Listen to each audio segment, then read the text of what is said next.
বাবু কি বলছে সেটা শুনে আসুন। All the best. Hello hello আপনারা নিশ্চয়ই এতক্ষণে বুঝতে পেরেছেন এবং শুনেছেন যে ওদের মতে ঘোষবাড়ির যে ডোমেস্টিক হেল্পার রয়েছেন তিনি নাকি আমার দিদিকে খুন করেছেন।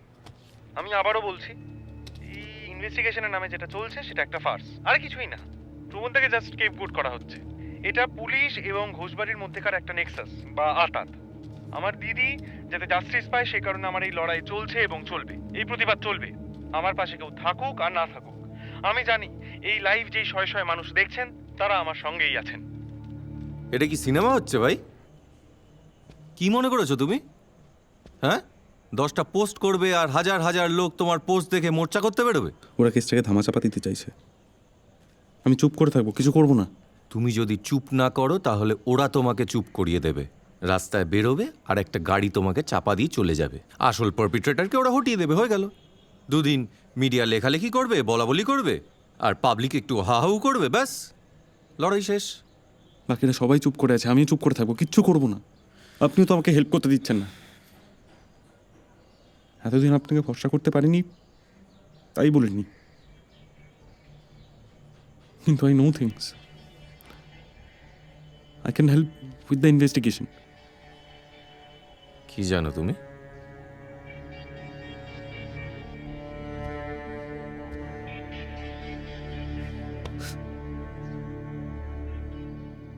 তুই সেদিন বাড়ি চলে আসতে পারতিস, অ্যাটলিস্ট আমাকে একটা ফোন করতে পারতিস।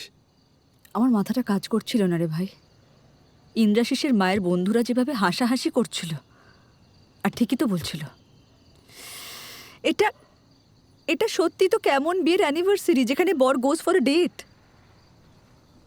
দেখ, এনাফ ইজ এনাফ। ও তোর সাথে থাকতে চায় না, ওয়েল অ্যান্ড গুড, থাকতে হবে না, কিন্তু তোকে জোর করে আটকে রেখেছে কেন? আর তুইও বা চলে আসছিস না কেন বাড়িতে? এই লোকগুলো ভয়ঙ্কর। আর যবে থেকে আমি স্কুল নিয়ে জানতে পেরেছি, আমি খুব ঘেঁটে আছি রে। কি জানতে পেরেছিস? এখন না,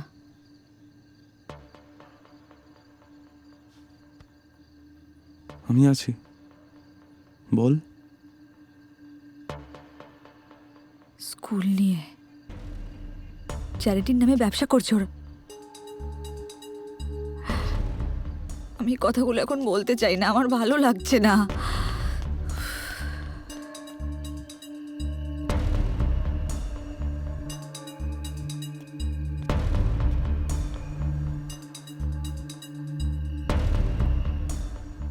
তবে ওই বাড়িতে আমি আর বেশি দিন নেই, আই প্রমিস।